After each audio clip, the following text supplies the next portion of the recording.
ഇത് വെറൈറ്റി ആയിട്ടുണ്ട്. ഒരു ഷോപ്പിംഗ് മാളിനകത്തെ ഇങ്ങനത്തെ ഒരു കച്ചവടം. സാധാരണ ഈ ഉത്സവ പറമ്പുകളിലെല്ലാം ഇങ്ങനെയൊക്കെ കാണുന്നത്. 99 രൂപ. ഇപ്പം ഞാൻ നിൽക്കുന്നത് ചെന്നൈയിലാണ് നിൽക്കുന്നത്. ചെന്നൈ MGR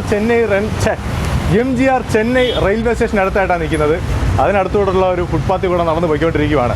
റെയിൽവേ സ്റ്റേഷനിൽ നിന്ന് ഇറങ്ങുമ്പോഴത്തേക്കും വലത് ഭാഗത്തായിട്ട് കുറച്ച് മാറി കുറച്ച് ലോഡ്ജും കാര്യങ്ങളൊക്കെ ഉണ്ട്. ലോഡ്ജും പിന്നെ ഹോട്ടലും കാര്യങ്ങളും എല്ലാം ഉണ്ട്.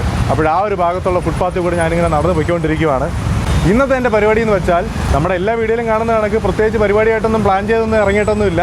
അങ്ങ് ഇറങ്ങുക എന്നുള്ളതാണ്. അങ്ങനെ പറയാൻ കാര്യം എന്താണെന്നറിയോ, ഞാൻ ചില സ്ഥലങ്ങൾ ഇങ്ങനെ പ്ലാൻ ചെയ്യും, എന്നിട്ട് അങ്ങോട്ട് പോകണോ ഇങ്ങോട്ട് പോകണോ അങ്ങനെ കൺഫ്യൂഷനായിട്ട് നിന്നിട്ട് കുറേ സമയം അങ്ങ് പോകും. അതുകൊണ്ടാണ് ഞാൻ ഇങ്ങനെ ഒരു തീരുമാനം എടുത്തത്, പ്രത്യേകിച്ച് പ്ലാനൊന്നും ഇല്ലാതെ എങ്ങോട്ടെങ്കിലും അങ്ങ് പോകാമെന്ന്. ചെന്നൈയിലെ പ്രധാനപ്പെട്ട 2 റെയിൽവേ സ്റ്റേഷനുണ്ട്. ഒന്ന് ഞാൻ ഇരിക്കുന്ന റെയിൽവേ സ്റ്റേഷനും പിന്നെ ചെന്നൈ എഗ്മോർ റെയിൽവേ സ്റ്റേഷനും ഉണ്ട്. അപ്പോൾ ആ ഒരു റെയിൽവേ സ്റ്റേഷൻ്റെ പരിസരത്തോട്ടൊക്കെ ഒന്ന് പോകണമെന്നുണ്ട്. ഇവിടെ നിന്ന് എപ്പോഴും മെട്രോ ഒക്കെ അവൈലബിൾ ആണ് അങ്ങോട്ടൊക്കെ പോകാൻ വേണ്ടിയിട്ട്. അപ്പോൾ നമുക്ക് ഈ പരിസരമൊക്കെ ഒന്ന് കറങ്ങാം. പിന്നെ ഇവിടെ അടുത്തായിട്ട് ഷോപ്പിംഗ് മാളൊക്കെ ഉണ്ട്, അങ്ങോട്ടൊക്കെ ഒന്ന് പോകണം. പിന്നെ ഇന്ന് കമലഹാസൻ്റെ ഇന്ത്യൻ 2 റിലീസായ ദിവസമാണ്. അപ്പോൾ ആ ഒരു തിയേറ്ററിൻ്റെ പരിസരത്തോട്ടൊക്കെ ഒന്ന് പോകാം. പിന്നെ ഇവിടെ അടുത്ത് ഏതൊക്കെ അമ്പലങ്ങളൊക്കെ ഉണ്ട്, എങ്ങനെയെങ്കിലും ഈ പരിസരമൊക്കെ ഒന്ന് കറങ്ങാം. അതാണ് ഇന്നത്തെ എൻ്റെ പ്ലാൻ. അപ്പോഴെന്തായാലും രാവിലെ നമുക്ക് എന്തെങ്കിലും കഴിക്കാം, ഒരു ചായ കുടിക്കാം, എന്നിട്ട് നമ്മുടെ ഇന്നത്തെ യാത്ര തുടങ്ങാം. അങ്ങനെ ഞാൻ പൂരി മസാല കഴിച്ചു. എപ്പോഴും ദോശയും ഇഡലിയല്ലേ കഴിക്കുന്നത്, അപ്പോൾ ഇന്നൊരു വെറൈറ്റിക്ക് പൂരി കഴിക്കാമെന്ന് വിചാരിച്ചു. നമ്മൾ നടന്നൊരു സിഗ്നൽ എത്തിയിരിക്കുവാണ്. ഭയങ്കര തിരക്കുള്ളൊരു നഗരമാണ് ചെന്നൈ. ഇതോ അങ്ങ് അവിടെയായിട്ട് കാണുന്നതാണ് MGR ചെന്നൈ റെയിൽവേ സ്റ്റേഷൻ. കഴിഞ്ഞ 1-2 വീഡിയോയിൽ ഞാനത് കാണിച്ചായിരുന്നു, എന്നാലും ഒന്ന് പറഞ്ഞതേ ഉള്ളൂ. ആ റെയിൽവേ സ്റ്റേഷന് ഓപ്പോസിറ്റായിട്ട് പാർക്ക് റെയിൽവേ സ്റ്റേഷൻ എന്ന് പറഞ്ഞൊരു റെയിൽവേ സ്റ്റേഷനുണ്ട്. അപ്പോൾ അവിടെ നിന്ന് എപ്പോഴും ചെന്നൈ എഗ്മോർ എന്ന് പറഞ്ഞ റെയിൽവേ സ്റ്റേഷനിലോട്ട് ട്രെയിനുണ്ട്. 10 മിനിറ്റ് കൂടുന്തോറും ബസ്സുണ്ട്. ബസ്സല്ല, ട്രെയിനുണ്ട്. ബസ് എന്നാ പറഞ്ഞ് ശീലം. വണ്ടികളൊക്കെ കണ്ടില്ലേ, പറന്ന് പോയിക്കൊണ്ടിരിക്കുകയാണ്. സിഗ്നൽ ആയി കഴിഞ്ഞാൽ ഒരു രക്ഷയുമില്ല.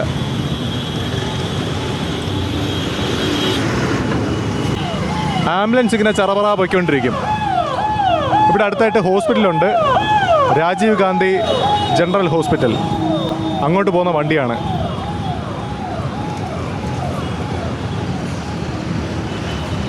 തണ്ണിലോറി. ഇപ്പം ഞാനീ നടന്നു പോയിക്കൊണ്ടിരിക്കുന്നത് ചെന്നൈ കോർപ്പറേഷൻ്റെ മുമ്പിൽ കൂടെയാണ്. ഞാൻ കാണിക്കത്തില്ല, കൈവച്ച് മറച്ചിരിക്കുക. കാര്യം 1-2 വീഡിയോയിൽ ഞാനിത് കാണിച്ചായിരുന്നു ഇതിന് മുമ്പായിട്ട്. എന്നാലും വെറുതെ ഒന്ന് കാണിക്കാം. ഇതാ കണ്ടില്ലേ, ഇതാണ് ചെന്നൈ കോർപ്പറേഷൻ. നല്ല വലിയൊരു വെള്ള പെയിൻ്റ് അടിച്ച ബിൽഡിങ്ങാണ്. ഇവിടെ ഈ പകല് കാണുന്നതിനെക്കാട്ടി ഭംഗി രാത്രി കാണുന്നതാണ്. രാത്രി നല്ല സ്പോട്ട് ലൈറ്റൊക്കെ ഇട്ടിട്ട് നല്ല ഭംഗിയാണ് കാണാൻ. റെഡ് കളർ ലൈറ്റൊക്കെ കൊടുത്തിട്ടേ അടിപൊളിയാണ്. ഇവിടെ എല്ലാവരും വന്ന് നിന്ന് ഫോട്ടോ ഒക്കെ എടുക്കുന്ന സ്ഥലമാണ്. ഒരു ബിൽഡിങ്, അത് കോർപ്പറേഷനോ എന്തോ ആയിക്കോട്ടെ, മനോഹരമായിട്ട് ചെയ്തു കഴിഞ്ഞാൽ ആൾക്കാർ അതിനെ ഇഷ്ടപ്പെടും എന്നുള്ളതേ. അതാ എല്ലാവരും ചെന്നൈയിൽ വന്ന് ഇറങ്ങുന്നവർ ചെന്നൈ റെയിൽവേ സ്റ്റേഷൻ്റെ ഫ്രണ്ടിൽ നിന്നും സെൽഫിയൊക്കെ എടുക്കാറുണ്ട്. പിന്നെ ഇതാ ഇവിടെ നിന്നും ഫോട്ടോസൊക്കെ എടുക്കാറുണ്ട്, കോർപ്പറേഷൻ്റെ ഫ്രണ്ടിൽ വരെ നിന്നിട്ട്. അതാണ് ആ ബിൽഡിങ്ങിൻ്റെ പ്രത്യേകത. ഇതാ കണ്ടില്ലേ, ഇപ്പം നടന്ന് നമ്മൾ MGR, വലിയ നീളമുള്ളൊരു പേരായതുകൊണ്ട് ഓർത്ത് പറയണം, Puratchi Thalaivar doctor MG Ramachandran Chennai central railway station. അടിപൊളി ബിൽഡിങ്ങാണ്. ഇതാ റെയിൽവേ സ്റ്റേഷൻ്റെ ഫ്രണ്ടിലായിട്ട് സൈക്കിൾ റിക്ഷ പോകുന്നതൊക്കെ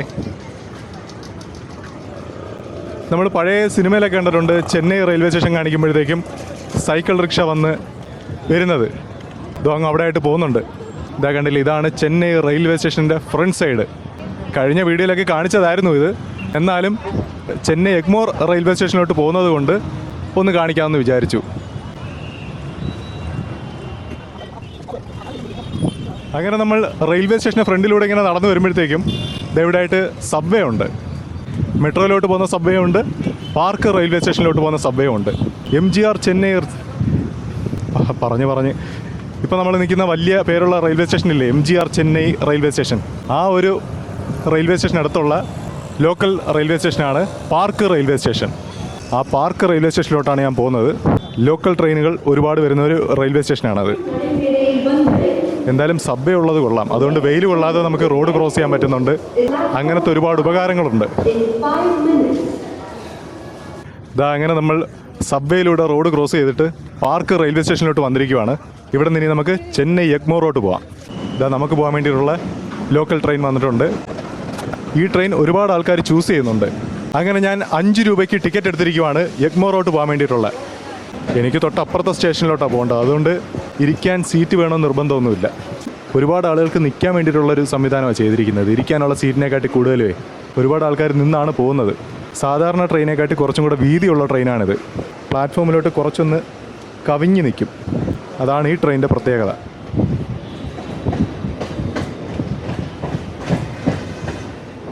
വണ്ടി എടുത്തു, അടുത്ത സ്റ്റേഷനിലോട്ട് എത്തിയിരിക്കുവാണ്. ഇതാണ് ചെന്നൈ എഗ്മോർ റെയിൽവേ സ്റ്റേഷൻ. അങ്ങനെ നമ്മൾ ചെന്നൈ എഗ്മോർ റെയിൽവേ സ്റ്റേഷന് പുറത്തോട്ട് വന്നിരിക്കുവാണ്. ഇതാ നോക്കിയാൽ ശരിക്കും ഒരു കോളേജ് പോലില്ലേ കാണാൻ. കോളേജിൻ്റെ വെളിയിൽ നിൽക്കുന്നത് പോലെ ഉണ്ട്. കൊള്ളാം. ഈ റെയിൽവേ സ്റ്റേഷനകത്തും നമ്മൾ ചെന്നൈ MGR ചെന്നൈ റെയിൽവേ സ്റ്റേഷനിൽ കണ്ട ആ ഒരു ട്രെയിൻ റൂഫിനകത്ത് വന്ന് നിൽക്കുമല്ലോ, ആ ഒരു ഫീൽ ഇവിടെയും ഉണ്ട്. ചെന്നൈ സെൻട്രൽ റെയിൽവേ സ്റ്റേഷനെ അപേക്ഷിച്ച് ഇവിടെ തിരക്ക് വളരെ കുറവാണ്. വളരെ ശാന്തമായിട്ടുള്ളൊരു സ്ഥലമാണ് Chennai Egmore railway station. Railway സ്റ്റേഷനെ വരുന്നുള്ളൂ. ചെന്നൈ സെൻട്രലിലാണെന്നുണ്ടെങ്കിൽ ഭയങ്കര തിരക്കും ആൾക്കാരൊക്കെയാണ്. പക്ഷേ ഇവിടെ തിരക്ക് വളരെ കുറവാണ്. ഇതാണ് ചെന്നൈ എഗ്മോർ റെയിൽവേ സ്റ്റേഷൻ്റെ ഫ്രണ്ടിൽ നിന്നുള്ള വ്യൂ. ഫ്രണ്ടിൽ കംപ്ലീറ്റ് ആയിട്ട് മരങ്ങളായതുകൊണ്ടേ ആ ഒരു ബിൽഡിങ് ശരിക്കും കാണാൻ പറ്റുന്നില്ല. ഏകദേശം കൊല്ലത്തെ TKM കോളേജ് പോലെയൊക്കെ തോന്നുന്നുണ്ട് കണ്ടിട്ട്. എന്തായാലും കൊള്ളാം. പിന്നെ ഈ എഗ്മോർ റെയിൽവേ സ്റ്റേഷൻ എന്ന് പറയുമ്പോഴേ സൗത്ത് സൈഡിലെ ട്രെയിനുകളൊക്കെ കൈകാര്യം ചെയ്യുന്നതാണ് എഗ്മോർ റെയിൽവേ സ്റ്റേഷൻ എന്നാണ് where is my train application കാണിക്കുന്നത്. MGR സെൻട്രൽ റെയിൽവേ സ്റ്റേഷൻ എന്ന് പറയുമ്പോൾ നോർത്തിലോട്ടുള്ള ട്രെയിനുകളും അങ്ങനെ എല്ലാ തരം ട്രെയിനുകളും അവിടെ കൈകാര്യം ചെയ്യുന്നുണ്ട്. ഇവിടെ കൂടുതലായിട്ടും എഗ്മോറിൽ കൂടുതലായിട്ടും സൗത്ത് സൈഡിലാണ് കൂടുതലും കൈകാര്യം ചെയ്യുന്നത്. അങ്ങനെ ഞാൻ ചെന്നൈ എഗ്മോർ റെയിൽവേ സ്റ്റേഷൻ്റെ ഫ്രണ്ടിൽ നിന്നപ്പോൾ ഗൂഗിൾ മാപ്പിൽ നോക്കി ഇവിടെ അടുത്തായിട്ട് എന്തൊക്കെയാണ് കാണാനുള്ളതെന്ന്. അപ്പോൾ ഒരു ശ്രീലങ്കൻ ബുദ്ധ ടെമ്പിൾ ഉണ്ടെന്ന് പറയുന്നുണ്ട്. അപ്പോഴെന്തായാലും അത് ഇവിടെ നിന്നൊരു 350 മീറ്ററേ ഉള്ളൂ നടക്കാൻ. എന്തായാലും നമുക്ക് ജസ്റ്റ് ഒന്ന് നടന്നിട്ട് വരാം. ഈ ബുദ്ധ ടെമ്പിളിലോട്ട് പോകുമ്പോഴേ സാധാരണ നമ്മൾ അമ്പലങ്ങളിൽ കാണുന്ന ടൈപ്പ് കച്ചവടങ്ങളൊന്നും കാണുന്നില്ല. അതിൻ്റെ കാര്യമെന്ന് വെച്ചാൽ ഇവിടെ അങ്ങനെ തൊഴാൻ വേണ്ടിയിട്ട് എല്ലാവരും വരുന്നില്ലല്ലോ. ആ ഒരു വിഭാഗത്തിലെ ആൾക്കാർ മാത്രമേ വരുന്നുള്ളൂ. പിന്നെ ഇത് കണക്ക് കൗതുകം തോന്നിപ്പോകുന്ന ആൾക്കാരും കാണുമായിരിക്കാം. ഇതാ ഇങ്ങനെ നടന്നു പോകുമ്പോഴേതോ അവിടെ ആയിട്ടൊരു സ്തൂപമൊക്കെ കാണാം മുകളിലായിട്ടേ. എനിക്ക് തോന്നുന്നു അതായിരിക്കണമെന്നാണ്. ഈ കാണുന്നതാണ് ശ്രീലങ്കൻ ബുദ്ധ ടെമ്പിൾ. ഇത് തന്നെയാണ് ഞാൻ പറഞ്ഞില്ലായിരുന്നോ മുകളിലായിട്ടൊരു സ്തൂപം കാണുന്നുണ്ടെന്ന്. അപ്പോൾ ഈ ബിൽഡിങ്ങിൻ്റെ മുകളിലായിട്ട് ബുദ്ധ സ്റ്റൈലിലൊരു സംഭവം ചെയ്തിട്ടുണ്ട്. ഞാൻ ഈ ബുദ്ധ ടെമ്പിൾ എന്ന് പറഞ്ഞപ്പോൾ വിചാരിച്ചത് ഞാൻ കർണാടകയിൽ പോയപ്പോൾ അവിടെ ഒരു ടിബറ്റൻ ടെമ്പിളൊക്കെ ഉണ്ടായിരുന്നു. പക്ഷേ ആ ഒരു മാതൃക ഞാൻ പ്രതീക്ഷിച്ചത്. പക്ഷേ അങ്ങനല്ല, ഇത് വേറൊരു രീതിയിലുള്ളൊരു ബിൽഡിംഗ് ആണ്. അങ്ങനെ നമ്മളിപ്പോഴും കയറിയത് ശ്രീലങ്കൻ ബുദ്ധ ടെമ്പിൾ. ഇവിടെ ഇത് ഒരു സ്മാരകമായിട്ടാണ് കാണുന്നത്. ഇന്ത്യയും ശ്രീലങ്കയും തമ്മിലുള്ളൊരു സൗഹൃദത്തിൻ്റെ സ്മാരകമായിട്ട് അത് കാണുന്നതെന്നാണ് ഗൂഗിൾ പറയുന്നത്. ഞാൻ അകത്ത് കയറിയപ്പോൾ ബുദ്ധ സന്യാസിമാരെയൊന്നും കണ്ടില്ല. എന്തായാലും അകത്ത് നിൽക്കുമ്പോൾ ഒരു ഫീൽ ഉണ്ടായിരുന്നു, അത് കൊള്ളായിരുന്നു. അങ്ങനെ നമ്മൾ ശ്രീലങ്കൻ ബുദ്ധ ടെമ്പിളിൽ നിന്ന് പുറത്തോട്ടിറങ്ങി എഗ്മോർ റെയിൽവേ സ്റ്റേഷൻ അടുത്തോട്ട് പോവുകയാണ്. ഇനി ഇവിടെ നിന്ന് വേറെ എങ്ങോട്ടെങ്കിലും പോകാനാണ് എൻ്റെ പ്ലാൻ. നല്ല വെയിലായതുകൊണ്ട് ഏതെങ്കിലും ഷോപ്പിംഗ് മാളിൽ കയറിയാലോ എന്ന് വിചാരിക്കുന്നുണ്ട്. അങ്ങനെ ഞാൻ വീണ്ടും നടന്ന് ചെന്നൈ എഗ്മോർ റെയിൽവേ സ്റ്റേഷൻ്റെ ഫ്രണ്ടിൽ വന്നിരിക്കുവാണ്. ഇനി ഇവിടെ നിന്ന് എക്സ്പ്രസ് അവന്യൂ എന്ന് പറഞ്ഞൊരു മാളുണ്ട്. ഇവിടുത്തെ പ്രധാനപ്പെട്ട ഒരു ഷോപ്പിംഗ് മാളാണ്. അവിടെ പോയി കുറച്ച് നേരം AC നിൽക്കാം. ഡയറക്റ്റ് ബസ്സില്ലാത്തത് കൊണ്ട് ബസ് ഇറങ്ങിയിട്ട് കുറച്ച് നടക്കണമെന്നാണ് പറയുന്നത്. അപ്പോഴിതാ ചെന്നൈ എഗ്മോർ റെയിൽവേ സ്റ്റേഷൻ്റെ ഫ്രണ്ടിൽ നിന്നും ബസ് വന്നിരിക്കുവാണ്. ഈ ബസ്സിൽ കയറിയിട്ട് ദേവി തിയേറ്ററിൽ ഇറങ്ങണം.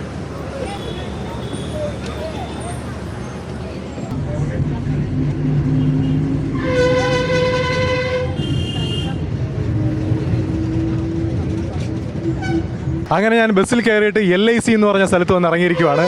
ഇതിനടുത്തായിട്ടാണ് എക്സ്പ്രസ് അവന്യൂ ഷോപ്പിംഗ് മാൾ ഉള്ളത്. ഞാനിവിടെ ബസ് വന്നിറങ്ങിയപ്പോഴത്തേക്കും എന്താ ഇവിടെ നോക്കേ, മീറ്റർ ടാക്സി എന്ന് പറഞ്ഞിട്ടൊരു വണ്ടി. ഓട്ടോയേക്കാൾ വലുത്, മിനി ബസ്സിനേക്കാൾ ചെറുത്. അതേപോലെ വേറെയും വണ്ടികളുണ്ട്. ഈ വണ്ടി ഞാൻ വേറെയും സ്ഥലങ്ങളിൽ കണ്ടിട്ടുണ്ട്. തിരുച്ചിയിലെല്ലാം കണ്ടിട്ടുണ്ട്. തിരുച്ചിയിലും മധുരയിലും എല്ലാം ഉണ്ട് ഈ വണ്ടി. പക്ഷേ ഞാൻ നേരത്തെ കാണിച്ച ആ വണ്ടി എല്ലായിടത്തും ഒന്നുമില്ല. Meter taxi share auto same താനാ? Meter taxi share auto same താനാ? ഓക്കെ. ഇപ്പോഴത്തെ ഈ മീറ്റർ ടാക്സിയും ഷെയർ ഓട്ടോയും സെയിം ആണെന്നാണ് പറയുന്നത്. ഞാനീ വന്നിറങ്ങിയ LIC ബസ് സ്റ്റോപ്പിനടുത്തായിട്ടേ ഇത് അവിടെ ആയിട്ടൊരു ബിൽഡിംഗ് ഉണ്ട്. ഇത് കാണാനൊരു പ്രത്യേക ഭംഗിയുണ്ട്. പ്രിൻറ്റേഴ്സ് ആൻഡ് പബ്ലിഷേഴ്സ് സിൻസ് 1844 അങ്ങനെയൊക്കെ എഴുതിയിട്ടുണ്ട് ഫ്രണ്ടിൽ. ഹിഗിൻ ബോതംസ് അങ്ങനെയാണ് പേര്. പ്രൊനൗൺസ് ചെയ്യുന്ന വേറെ രീതിയിൽ അങ്ങനെ ആയിരിക്കും, ഞാൻ വായിച്ചത് വേറെ രീതിയിലും ആയിരിക്കാം. അതങ്ങനെയാണല്ലോ. ഈ കാണുന്നതാണ് LIC ബിൽഡിംഗ്. എക്സ്പ്രസ് അവന്യൂ മാളിലോട്ട് മെട്രോയിൽ വരുവാണെന്നുണ്ടെങ്കിൽ ഇത് അവിടെ ആയിട്ട് LIC മെട്രോ സ്റ്റേഷനാണ് ആ കാണുന്നത്. അപ്പോഴും മെട്രോയിൽ വന്നു കഴിഞ്ഞാലും പെട്ടെന്ന് എക്സ്പ്രസ് അവന്യൂയിലോട്ട് വരാൻ പറ്റും. അങ്ങനെ ബസ് ഇറങ്ങി LIC ബിൽഡിങ്ങിനടുത്ത് നിന്ന് കുറച്ചൊന്നും നടന്നാൽ പോരെ, കുറച്ചധികം നടക്കണം. നടന്ന് ഊപ്പാട് വന്ന് അവിടെ പറഞ്ഞതെന്ന് വെച്ചാൽ കുറച്ച് നടന്നാൽ മതി, വാക്കബിൾ ഡിസ്റ്റൻസ് ആണെന്നാണ് പറഞ്ഞത്. പക്ഷേ കുറേ ദൂരം നടന്നു വന്ന് ഭയങ്കര വെയിൽ അടിക്കുന്നത്, അതാണ് പ്രശ്നം. ഇവിടെ നേരെ പോകുമ്പോഴത്തേക്കും അടുത്തായിട്ട് കാണാൻ പറ്റുമെന്നാണ് പറഞ്ഞത് മാൾ. അങ്ങനെ ഞാൻ LIC റോഡിലുള്ള മെയിൻ റോഡിൽ കൂടെ നടന്നു വന്നിട്ട് കുറച്ച് അകത്തോട്ടുള്ള വഴി കൂടെ കയറിയിരിക്കുവാണ്. ഇവിടെ കുറച്ച് തണലുണ്ട്, മരങ്ങൾ നിൽപ്പുണ്ട്. കുതിര വണ്ടിയുടെ വണ്ടി നോക്കേ, കുതിരയെ കാണാനില്ല. അങ്ങനെ എന്തായാലും ഈ വഴി കൂടെ പോകുമ്പോൾ കുറച്ച് തണൽ കൊണ്ടുപോവാം. യെസ്, അങ്ങനെ നമ്മൾ നടന്ന് എക്സ്പ്രസ് അവന്യൂവിൻ്റെ ഫ്രണ്ടിൽ എത്തിയിരിക്കുവാണ്. അങ്ങനെ നമ്മൾ മാളിനകത്തോട്ട് പ്രവേശിച്ചിരിക്കുവാണ്, മാൾ കാമ്പൗണ്ടിനകത്തേക്ക്. ഇതെവിടെ ബോർഡ് വെച്ചിട്ടുണ്ട്, നോ പെറ്റ്സ് അലൗഡ്, പട്ടിയും പൂച്ചയായിട്ടൊന്നും വരാൻ പാടില്ല എന്ന്. അതൊരു നല്ല കാര്യമാണ്. Mall entry. നല്ല ആശ്വാസം. പൊരിഞ്ഞ വെയിലത്തൂടെ നടന്നു വന്നിട്ടേ ഈ മാളിനകത്തോട്ട് കയറിയപ്പോഴത്തേക്കും നല്ല ആശ്വാസം. അങ്ങനെ നമ്മൾ ഉള്ളിലോട്ട് നടന്നു വരുമ്പോൾ വലിയൊരു ഏരിയ കാണാം. വലിയ ഷോപ്പിംഗ് മാളിലെല്ലാം കാണുമല്ലോ ഇതേപോലത്തെ ഒരു സ്പേസ്. ചുറ്റും ഓരോരോ ബ്രാൻഡഡ് ഷോറൂമുകളെല്ലാം കാണാൻ പറ്റുന്നുണ്ട്. റാഡോ വാച്ച്, അങ്ങനെ പലതരം ഷോറൂമുകളുണ്ട്. ലിവൈസിൻ്റെ ഷോറൂം മുകളിലുണ്ട്, PVR ഉണ്ട് മുകളിൽ. അങ്ങനെ പലതരം സ്റ്റോറുകളുണ്ട്. ആദ്യമായിട്ട് ഞാൻ എസ്കലേറ്ററിൽ കയറുന്ന എക്സ്പീരിയൻസ് എനിക്ക് എറണാകുളം ഒബ്രോൺ മാളിൽ വെച്ചിട്ടാണ്. അവിടെയാണ് ഞാൻ ആദ്യമായിട്ടൊരു ഷോപ്പിംഗ് മാളിൽ കയറുന്നതും എസ്കലേറ്ററിൽ കയറുന്നതും. ഇത് ലിവൈസിൻ്റെ ഷോറൂമാണ്. ഇത് ഇവിടെയായിട്ട് വാച്ചിൻ്റെ ഷോറൂം സീക്കോ സിൻസ് 1881. നല്ല റേറ്റുള്ള വാച്ചുകളൊക്കെയാണ് ഇത് എവിടെയൊക്കെ ഇരിക്കുന്നത് കാണാം. ഇങ്ങനത്തെ വാച്ചൊന്നും ഞാൻ കെട്ടാറില്ല. ഇങ്ങനത്തെ സിൽവർ ഗോൾഡ് കളർ അങ്ങനത്തെ വാച്ചൊന്നും ഇഷ്ടമല്ല. ഡെക്കാത്തലോൺ, കുറച്ച് ബഡ്ജറ്റ് ഫ്രണ്ട്ലി ആയിട്ട് വാങ്ങാൻ പറ്റിയ ഒരു സംഭവമാണ് ഡെക്കാത്തലോൺ. ഡെക്കാത്തലോണിൻ്റെ ചെറിയൊരു ഷോറൂമാണത്. റെയിൻകോട്ടൊക്കെ നോക്കേ, കുടയൊക്കെ ഉണ്ട്. കുട 1300 രൂപ. 799. ഓഫറുണ്ടോ? മലയാളിയാ? ഓ, ഇത് 1300 രൂപ MRP ആണെങ്കിലും 799, 800 രൂപ കൊടുത്താൽ മതി. അങ്ങനത്തെ ചെറിയ കുടയും ഉണ്ട്, ഇതാ കണ്ടില്ലേ. ഇത് 599, 899 ആണ് കിടക്കുന്നത്. പക്ഷെ എന്നാലും റേറ്റ് കുറവാണ്.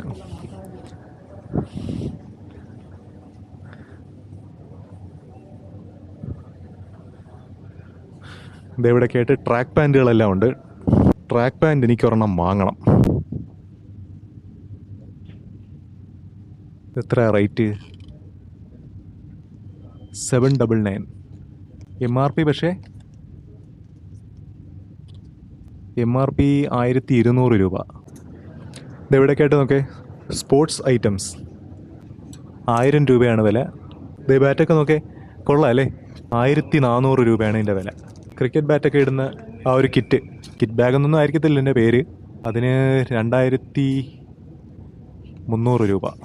തീരെ വെയ്റ്റ്ലെസ് ആയിട്ടുള്ള ബോൾ, ഇതിന് 100 രൂപ. ടെന്നീസ് ബോളിന് 80 രൂപ. തൊപ്പികളെല്ലാം ഉണ്ട്, തൊപ്പികൾ 499. അങ്ങനെ നമ്മൾ ഡെക്കാത്തലോണിൽ നിന്ന് പുറത്തോട്ട് ഇറങ്ങിയത് ഇവിടെ ആയിട്ട് നൈക്കയുടെ ഒരു ചെറിയൊരു സ്റ്റോറാണ്. നോക്കാം ഇതിൻ്റെയൊക്കെ റേറ്റ് എത്രയാണെന്നേ. ഒന്നറിയണമല്ലോ ഷോപ്പിംഗ് മാളിനകത്ത് ക്യൂടെക്സിനൊക്കെ എത്രയാണ് വിലയെന്ന്. പലതരം സംഭവങ്ങളുണ്ട്, കൊള്ളാം. 189 രൂപയാണ് ഇതിൻ്റെ എല്ലാം വില. ഇത് മട്ടും 320. ഇത് മട്ടും ഇന്ത ലൈൻ മട്ടും 325. പല വിലയ്ക്കുള്ളതുണ്ട്. 180 രൂപ മുതൽ മുകളിലോട്ടുണ്ട്. ഇത് 325 രൂപ ആ റേഞ്ചിനൊക്കെ ഉണ്ട്. ഇതെന്താ സംഭവം? Nail polish remover. ഓ, നമ്മളെ ഈ ക്യൂടെക്സ് ഇട്ടിട്ട് മായ്ക്കുന്ന സംഭവമാണിത്. 99. മായ്ക്കാനുള്ളതിന് റേറ്റ് കുറവാണ്. ഓ, ഇത് ലിപ്സ്റ്റിക്കാണ്. ഇത് ട്രൈ ചെയ്ത് നോക്കാനുള്ളതുണ്ടല്ലേ, ട്രൈ മീ. ഇതിൻ്റെ ലിപ്സ്റ്റിക് എല്ലാം എവ്വളോ? ഓ, സ്റ്റാർട്ടിങ് 450 രൂപ മുതൽ സ്റ്റാർട്ടിങ്ങിലുണ്ട് റേറ്റ്. ഇതെവിടെ ചെറിയൊരു ഫുഡ് കോർട്ടാണ്. ഫുഡ് കോർട്ടാണോന്ന് പറയാൻ പറ്റത്തില്ല. കേക്കും അതിൻ്റെ റേറ്റെല്ലാം ഇവിടെ എഴുതി വെച്ചിട്ടുണ്ട്. Vegetable sandwich 145. അങ്ങനെ പല റേറ്റുകളുണ്ട്. ചോക്കോ ചിപ്പ് കുക്കീസ് 60 രൂപ. ഈ കൂട്ടത്തിൽ ഏറ്റവും റേറ്റ് കുറഞ്ഞത് ആ സംഭവമാണ്, 60 രൂപയുടേത്. ഏറ്റവും കൂടിയത് ചോക്ലേറ്റ് പേരെന്താ ഇത്? Truffle cake, chocolate truffle cake 1 kilo 1500 രൂപ. അങ്ങനെ പലതരം ഐറ്റംസ് ഉണ്ട്. ഇത് ഇവിടെയൊക്കെ വെച്ചിട്ടുണ്ട്, കണ്ടില്ലേ? റേറ്റൊക്കെ അതിനകത്ത് എഴുതി വെച്ചിട്ടുണ്ട്. ചീസ് കേക്ക് 200 രൂപ, ബെൽജിയം ട്രഫിൾ കേക്ക് 200 റുപ്പീസ്. അങ്ങനെ പലതരം വിലകൾ, പലതരം കേക്കുകൾ. ഇവിടെയൊക്കെ ആയിട്ട് സാൻഡ്വിച്ചും ബർഗർ ഗിർഗർ അങ്ങനത്തെ സംഗതികളെല്ലാം ഉണ്ട്. ഇതാണ് സംഗതി. Choco chip 60 രൂപയുടേത്. ഇതെല്ലാം 60 രൂപയാണ്. അതുകൊണ്ട് ആ കുപ്പിയെല്ലാം കാലിയായിട്ടിരിപ്പുണ്ട്. ഓട്സ് മീൽ കുക്കീസ് അതും 60 രൂപ. ഇതൊക്കെ ഒരെണ്ണം കഴിച്ചാൽ മതിയായിരിക്കും. നമുക്ക് കിട്ടാനുള്ള കലോറീസും അതൊക്കെ കാണുമായിരിക്കാം. നമുക്കത് പോരല്ലോ. അങ്ങനെ ഈ മാളിനകത്തൂടെയുള്ള കോറിഡോറിൽ കൂടെ ഞാനിങ്ങനെ നടന്ന് പോയിക്കൊണ്ടിരുന്നപ്പോൾ ഇവിടെ KFC. KFC എന്ന് തമിഴിൽ എഴുതിയിരിക്കുന്നത് നോക്കേ, ഫ്രം 1940 ആൻഡൺ. അപ്പോൾ ഇതാണ് KFC. ഇതിന് ഫ്രണ്ടിലെ ആൾക്കാരൊക്കെ ഒരുപാട് പേര് ക്യൂ നിൽക്കുന്നുണ്ട്. ഫുഡ് ഐറ്റംസ് ആയതുകൊണ്ടേ എല്ലാവരും വാങ്ങും. അത്യാവശ്യം കുറച്ച് വില കൂടുതലാണെങ്കിലും ആൾക്കാർ വാങ്ങും. KFCക്ക് ഓപ്പോസിറ്റ് സൈഡായിട്ട് പിസ്സ ഹട്ടും ഉണ്ട്. അങ്ങനെ ഇതെല്ലാം ഫുഡ് കോർട്ടിൻ്റെ ഏരിയയാണ്. ഈ കാണുന്നതും അതേപോലെ ഏതോ ഒരു ബ്രാൻഡഡ് സംഭവമാണ്, ടാക്കോ ബെൽ. ഇങ്ങനെ മാളിനകത്തൂടെ നടന്നു വന്നപ്പോഴത്തേക്കും ഒരു ഉത്സവ വൈബ്, ഉത്സവത്തിനൊക്കെ സ്റ്റാളൊക്കെ ഇട്ടിരിക്കുന്നത് പോലെ അങ്ങനത്തെ ഒരു വൈബ് ഫീൽ ചെയ്യുന്നുണ്ട്. ഇതാ കണ്ടില്ലേ, ഇത് വെറൈറ്റി ആയിട്ടുണ്ട്. ഒരു ഷോപ്പിംഗ് മാളിനകത്തെ ഇങ്ങനത്തെ ഒരു കച്ചവടം. സാധാരണ ഈ ഉത്സവ പറമ്പുകളിലെല്ലാമാണ് ഇങ്ങനെയൊക്കെ കാണുന്നത്. 99 രൂപ, 150 രൂപ. ജസ്റ്റ് അകത്തോട്ടൊന്ന് നടന്നിട്ട് വരാം. ശരിക്കും ഒരു എക്സിബിഷന് പോയതുപോലെ തോന്നുന്നുണ്ട്. നല്ല കളർഫുള്ളായിട്ടുണ്ട് കാണാൻ. റെഡിമെയ്ഡ്സ് അങ്ങ് ഓക്കെ. അതെ, ഇതെല്ലാം റെഡിമെയ്ഡ്സ് ആണ്.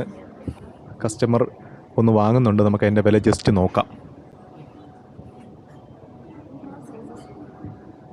ഇത് എவ்வளோ പ്രൈസ്? 2400.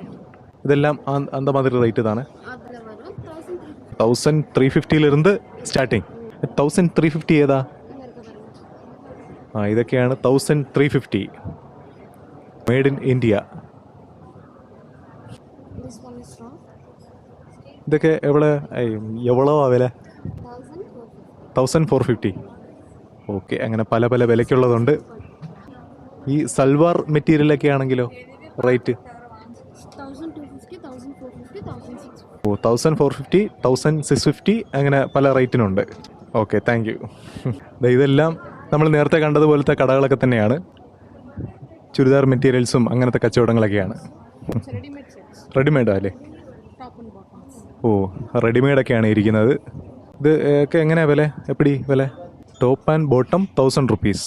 ടോപ്പ് ആൻഡ് ബോട്ടംനാ എന്നാ പാൻറ്റ് ചേർന്ന് വരുതാ? ഓക്കെ. കാശ്മീരി കുർത്തീസ് കൊള്ളാമല്ലേ? അങ്ങനെ പലതരം കുർത്തികളെല്ലാം ഉണ്ട്. ഇതിൻ്റെയൊക്കെ പേരങ്ങനെയൊക്കെയാണ്. കാശ്മീരി കുർത്തി അങ്ങനെ ഓരോരോ പേരിലുണ്ട്. Any size any kurti 750. ഏതെടുത്താലും 750 രൂപയാണ് വില. കൊറിയർ സർവീസൊക്കെ ഉണ്ടെന്നാണ് പറയുന്നത്. പേഴ്സുകൾ, ബാഗുകൾ എല്ലാം ഉണ്ട്. 300. ഇതൊക്കെ കൊള്ളാമല്ലേ? നോക്കേ, പുള്ളിപ്പുലി പോലുണ്ട്. 400 രൂപയാണ് വില. ഇത് കൊള്ളാം. അങ്ങനെ നമ്മൾ ഷോപ്പിംഗ് മാളിലെല്ലാം കയറിയിട്ട് പുറത്തോട്ട് ഇറങ്ങിയിരിക്കുവാണ്. ഇപ്പം സമയം ഉച്ചയ്ക്ക് ശേഷം 2:15 ഇപ്പോഴെന്തായാലും ഇനി ഇവിടെ നിന്ന് എന്തെങ്കിലും കഴിക്കണം. കഴിച്ചിട്ട് ബാക്കി കാര്യം തീരുമാനിക്കാം. എന്നിട്ട് നമുക്ക് ഇവിടുത്തെ പരിസരത്തുള്ള ഏതെങ്കിലും സ്ഥലത്തോട്ടൊക്കെ ഒന്ന് പോയി കറങ്ങിയിട്ടൊക്കെ വരാം. എന്തായാലും കുറേ സമയം ഇതിനകത്ത് കയറി കറങ്ങി തിരിഞ്ഞതുകൊണ്ട് വലിയ വെയിൽ കൊള്ളേണ്ടി വന്നില്ല. ചെറിയൊരു ആശ്വാസം കിട്ടി. ഇങ്ങനെ മാളിന് പുറത്തോട്ട് വന്നപ്പോഴത്തേക്കും ഒരു വഴി അകത്തോട്ട് കാണുന്നുണ്ട്. ഇവിടെ കുറച്ച് ആൾക്കാർ നിന്ന് കഴിക്കുന്നുണ്ട്. ചെറിയൊരു തട്ടുകട, ഇവിടെ കുറച്ച് ആൾക്കാർ നിന്ന് കഴിക്കുന്നുണ്ട്. അപ്പം നമുക്ക് ഇവിടെ നിന്നും ഒരു ഊണ് വാങ്ങി കഴിക്കാം. കൊഞ്ചം സൈഡ് കൊടുക്കുമ്പോൾ ഇതെവിടെ മീൻ പൊരിച്ചതെല്ലാം ഇരിപ്പുണ്ട്. മീൻ ഫ്രൈ എല്ലാം എവിടെ ഉങ്ക? 50 രൂപ 60 രൂപയ്ക്കെല്ലാം മീൻ പൊരിച്ചതെല്ലാം ഉണ്ട്. പിന്നെ ഓംലെറ്റ് എല്ലാം ഉണ്ട്. ഒരു സാപ്പാട്. അങ്ങനെ ഞാൻ ഒരു ഊണ് വാങ്ങിയിട്ടുണ്ട്. ഒരു ഓംലെറ്റ്, ഒരു സാപ്പാടും എല്ലാം കൂടെ ചേർത്ത് 70 രൂപ. ഓംലെറ്റ് ഇല്ലെങ്കിൽ 50 രൂപ. ഞാൻ കഴിക്കുന്നതിനടുത്തൊരു പൂച്ചയും ഉണ്ട്.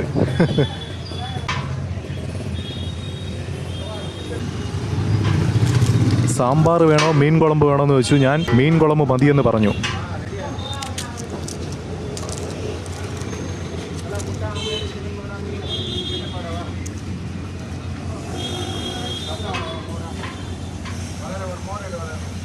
മീൻ കുളമ്പിൽ ഒരു മീനിൻ്റെ കഷ്ണം കിടപ്പുണ്ട്.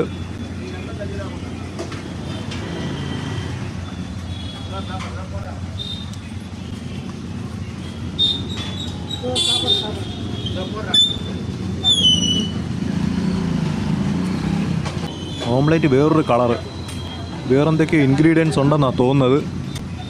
മഞ്ഞപ്പൊടിയൊക്കെ ഇട്ടിട്ടുണ്ട്. അങ്ങനെ ഞാൻ ഫുഡെല്ലാം കഴിച്ചിട്ട് കുറച്ച് നേരം മാളിൻ്റെ ഫ്രണ്ടിൽ തന്നെ റെസ്റ്റ് ചെയ്തു. ഇപ്പം സമയം വൈകുന്നേരം 4 മണിയായി. ഏകദേശം 1.5 മണിക്കൂറോളം അവിടെ ഇരുന്നു. ഇനിയിപ്പം വൈകുന്നേരം പോകാനുള്ള പ്ലാൻ എന്ന് വെച്ചാൽ ഇവിടെ അടുത്തായിട്ട് അടയാർ എന്ന് പറഞ്ഞൊരു സ്ഥലമുണ്ട്. അടയാർ ബനിയൻ ട്രീ, വലിയൊരു ആൽമരമുണ്ട്. അത് കാണേണ്ട കാഴ്ചയാണെന്നാണ് പറയുന്നത്. പിന്നെ കപാലീശ്വർ ടെമ്പിളുണ്ട്, ബസന്ത് നഗർ ബീച്ചുണ്ട്. അപ്പോൾ ഇങ്ങനത്തെ 3 കാര്യങ്ങളുണ്ട്. അപ്പോൾ നമുക്ക് ഏതെങ്കിലും പറ്റുന്ന സ്ഥലത്ത് നമുക്ക് പോവാം. ഇതാ ഒരു ബസ് വരുന്നുണ്ട്. അടയാർ പോകുന്ന ബസ്സാണ് ആ വന്നത്. റോഡ് ക്രോസ് ചെയ്ത് പെട്ടെന്ന് പോയി അടയാർ ബസ്സിൽ കയറാം. ഓക്കെ, കിട്ടി. അങ്ങനെ നമുക്ക് അടയാറിലോട്ടുള്ള ബസ് കിട്ടിയിരിക്കുവാണ്. അടയാറിലോട്ട് പോകേണ്ട ബസ് A1 ബസ്സാണ്. എക്സ്പ്രസ് അവന്യൂ മാളിൻ്റെ മുമ്പിൽ നിന്നും അടയാർ വരെ പോകുന്നതിന് ബസ് ടിക്കറ്റ് ചാർജ് 21 രൂപ. ഇപ്പോഴിതാ മെയിൻ സിറ്റിയിൽ നിന്നെല്ലാം മാറിയിട്ട് നല്ല തണലുള്ള ഒരു വഴിയിലൂടെയാണ് ബസ് പോയിക്കൊണ്ടിരിക്കുന്നത്. ഇതും സിറ്റി തന്നെയാണ്, പക്ഷേ എന്നാലും നേരത്തെ അത്ര തിരക്കൊന്നുമില്ല. ഇപ്പോഴത്തെ വേറൊരു റോഡിലോട്ട് വന്ന് കയറിയിരിക്കുവാണ്.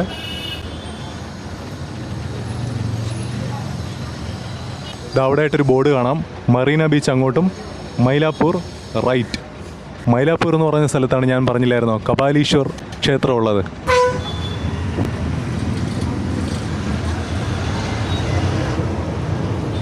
അങ്ങനെ നമ്മൾ കുറച്ച് ദൂരം ബസ്സിൽ യാത്ര ചെയ്ത് വരുമ്പോഴത്തേക്കും ഇവിടെ ആയിട്ടൊരു വലിയൊരു ബ്രിഡ്ജുണ്ട്. ഇതിന് താഴെയായിട്ട് ഒഴുകുന്നതാണ് അടയാർ റിവർ. ഒരുപാട് കണ്ടൽക്കാടൊക്കെ ആയിട്ടുള്ളൊരു നദിയാണ്.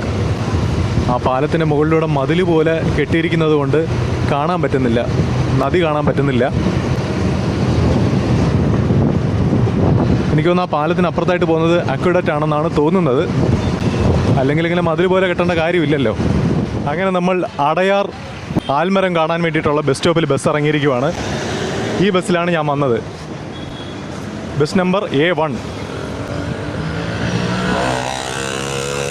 5 മണി വരെ ഉള്ളൂ ആൽമരം കാണാനുള്ള സമയം. ഇപ്പം സമയം 4:40 ആയിട്ടുണ്ട്. ഇവിടെ നമുക്ക് ഏതെങ്കിലും ബൈക്കിൻ്റെ ആപ്ലിക്കേഷൻ വഴി ബൈക്ക് ബുക്ക് ചെയ്ത് പോവാം. ബൈക്ക് നോക്കിയപ്പോഴത്തേക്കും 31 രൂപയാണ് കാണിക്കുന്നത്. അങ്ങനെ ഞാൻ ബൈക്ക് ബുക്ക് ചെയ്യുവാണ്. ഇവിടെയായിട്ട് നല്ലൊരു ഫ്ലൈ ഓവർ കാണാം. ആ ഫ്ലൈ ഓവറിൻ്റെ തൂണിന് ചുറ്റുമായിട്ട് നോക്കേ ചെടിയൊക്കെ വെച്ചിട്ടുണ്ട്. എല്ലാ തൂണിലും ഉണ്ട് ഇതേപോലെ ചെടി വെച്ചിട്ടുണ്ട്. അതിലോട്ട് വെള്ളം ഒഴിക്കുന്നുണ്ട് ഓട്ടോമാറ്റിക്കായിട്ട്.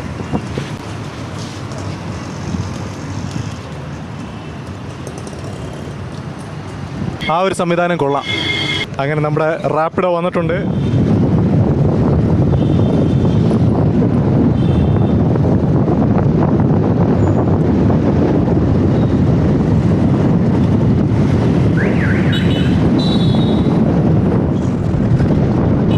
അങ്ങനെ നമ്മൾ ആൽമരത്തിലോട്ട് കയറുന്നതിൻ്റെ ആർച്ചിൻ്റെ ഫ്രണ്ടിൽ വന്നിരിക്കുവാണ്. ഇതാ കണ്ടില്ലേ, ഇവിടെ ആയിട്ട് വന്നിരിക്കുവാണ്. പക്ഷേ അതാ ഇവിടെ നോക്കേ വിസിറ്റേഴ്സ് നോട്ട് അലൗഡ്. അതെന്തായാലും കാര്യമായി. ഇവിടം വരെ മെനക്കെട്ട് വന്നിട്ടേ ഒരു പ്രയോജനം ചെയ്തല്ലോ. സത്യത്തിൽ എനിക്കിത് വേണം. ഞാൻ വിചാരിച്ചത് ഉച്ചയ്ക്ക് ഊണ് കഴിച്ചപ്പോഴത്തേക്കും ഓംലേറ്റൊക്കെ ചേർത്തല്ലേ കഴിച്ചത്. അപ്പോഴേ കപാലീശ്വർ അമ്പലത്തിലോട്ട് പോകണ്ട, ഈ വീഡിയോ കാണുന്ന വിശ്വാസികൾക്ക് ചിലപ്പം എന്തെങ്കിലും തോന്നിയാലോ അങ്ങനെയൊക്കെ വിചാരിച്ചതാണ്. സത്യം പറഞ്ഞാൽ എന്നെ വേണം പറയാൻ. അങ്ങനെയൊന്നും തോന്നേണ്ട ഒരു കാര്യമില്ലായിരുന്നു. അങ്ങോട്ട് പോയായിരുന്നെങ്കിൽ എനിക്ക് അവിടെയും വിസിറ്റ് ചെയ്യാൻ പറ്റിയേനെ. അങ്ങനെ എന്തായാലും നമ്മൾ ആ ഒരു ബനിയൻ ട്രീയുടെ ആർച്ചിൻ്റെ പുറത്തോട്ട് ഇറങ്ങിയിരിക്കുവാണ്. ആ ഫുട്പാത്തിൽ കൂടി ഇങ്ങനെ നടന്ന് പോയിക്കൊണ്ടിരിക്കുവാണ്. എന്തായാലും ഈ ഒരു ഫുട്പാത്തിൽ കൂടി ഇങ്ങനെ നടന്നു പോകാൻ ഒരു പ്രത്യേക രസമുണ്ട്. ഇനിയിപ്പോൾ അങ്ങനെ പറയാമല്ലോ അല്ലേ? അങ്ങനെ പറയുമല്ല, സീരിയസ് ആയിട്ടും ഒരു പ്രത്യേക രസമുണ്ട്. ഇതിവിടെ ഒരുപാട് പേര് നടക്കാനും അങ്ങനത്തെ എക്സസൈസിന് വേണ്ടിയിട്ടൊക്കെ വരുന്നൊരു ഫുട്പാത്താണിത്. അതുമായിട്ട് ബന്ധപ്പെട്ട ഫോട്ടോസൊക്കെ ഇവിടെ വരച്ചിട്ടുണ്ട്. വാക്കിങ്ങും ജോഗിങ്ങും അതിൻ്റെ എല്ലാം കാർട്ടൂൺ പോലെ വരച്ചിട്ടുണ്ട്. ഇവിടെ നിന്ന് അടുത്ത ലക്ഷ്യം ബസന്ത് നഗർ ബീച്ച്. സത്യം പറയാമല്ലോ, ഞാനിങ്ങനെ നടന്നു വരുന്ന വഴിക്കേ ഞാൻ കാണിച്ചു തരാം, അങ്ങോട്ട് പോയിട്ട് കാണിച്ചു തരാം. ഇതാ കണ്ടില്ലേ, ഇവിടെ ഒരു ലേഡി ഒരു പട്ടിയും കൊണ്ട് നടക്കുന്ന ഒരു പ്രതിമ ചെയ്തിട്ടുണ്ട്. ഞാനിത് ദൂരെ നിന്ന് കണ്ടപ്പോഴത്തേക്കും ഒറ്റ നോട്ടത്തിൽ കണ്ടപ്പോഴത്തേക്കും വിചാരിച്ചത് പണിയാണല്ലോ, ഈ ഫുട്പാത്തിൽ കൂടെ നടന്നു പോകുമ്പോഴത്തേക്ക് ഈ പട്ടിയൊക്കെ ചാടി കടിക്കുമെന്നാണ് വിചാരിച്ചത്. പക്ഷേ അങ്ങനെയൊന്നുമല്ല, ഇത് നല്ല പോലെ ചെയ്തിരിക്കുന്ന ഒരു പ്രതിമയാണ്. കൊള്ളാം, നല്ലൊരു ഒറിജിനാലിറ്റി ഉണ്ട്. ഇത് ഇവിടെ ഒരാൾ ഇരിക്കുന്നതായിട്ടും. ഇപ്പോഴെന്തായാലും നമുക്ക് ഇവിടെ ഇരുന്നിട്ടേ ബസന്ത് നഗറിലോട്ടുള്ള അടുത്ത ബൈക്ക് ബുക്ക് ചെയ്യാം. അങ്ങനെ അടുത്ത നമ്മുടെ ബൈക്ക് വന്നിട്ടുണ്ട്, സ്കൂട്ടർ വന്നിട്ടുണ്ട് ബസന്ത് നഗർ ബീച്ചിലോട്ടുള്ള.